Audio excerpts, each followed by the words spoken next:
передачи территории, части территории Ингушетии по соглашению между двумя главами республики на чеченской стороне. Конечно, это решение воспринято всей Ингушетии, всем населением, процентов 95 наверняка отрицательно, несправедливо считают ингуши такое решение. Почему несправедливо? Во-первых, по самому способу решения вопроса. У нас в Ингушетии и в Конституции записано, есть закон по референдуму, как проводить, по каким вопросам проводить референдум. Если там написано, что вопрос передачи земель от республики Ингушетия другому субъекту должен решаться на референдуме. Никакого референдума не было.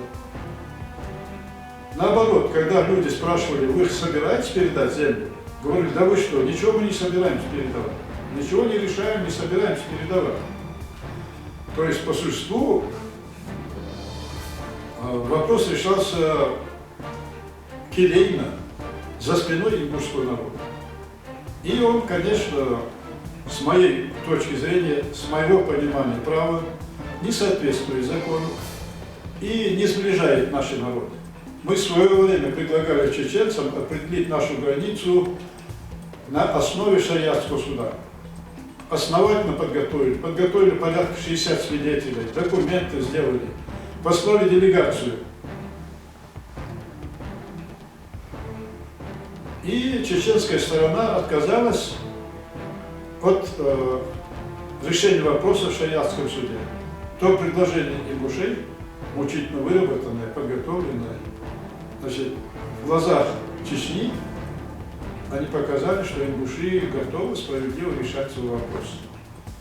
И готовы решить вопрос теми способами, которые ведомы мусульманам.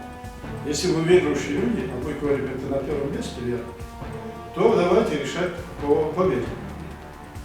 И это было колоссальное решение, колоссального значения. Это в историю войдет решение. А что касается людей, которые участвовали в митингах, и за это были привлечены к уголовной ответственности в Ингушетии. Те материалы, которыми я располагаю, а я много материалов и общаюсь с людьми, и вижу, и показано, большинство из них не только не содействовали нарушению закона, всячески пытались, чтобы не было нарушений. Предотвратить пытались нарушения, чтобы люди разошлись вовремя, не причинив никому никакого вреда, не нарушив закон.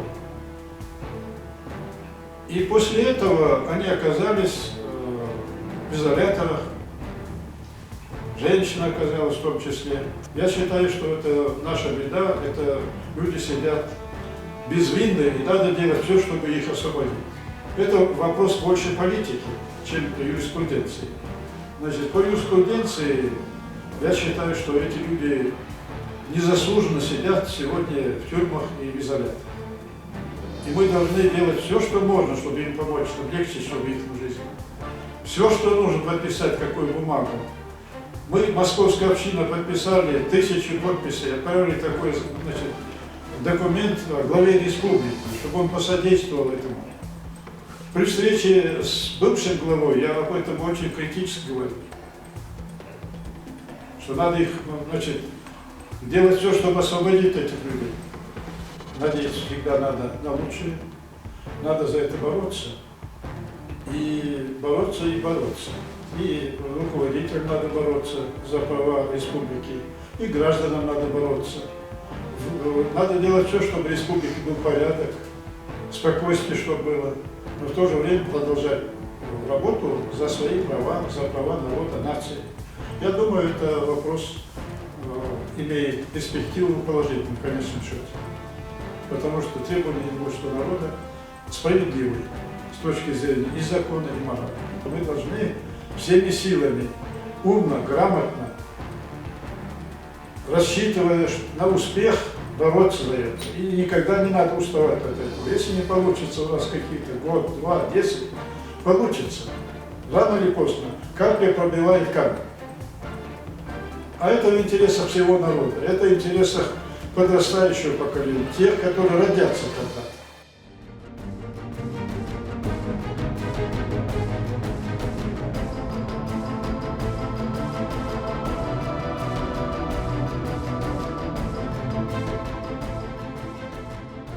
تطيع عدو الدشات ويتحقوا ورا ويطيع عدو الدشات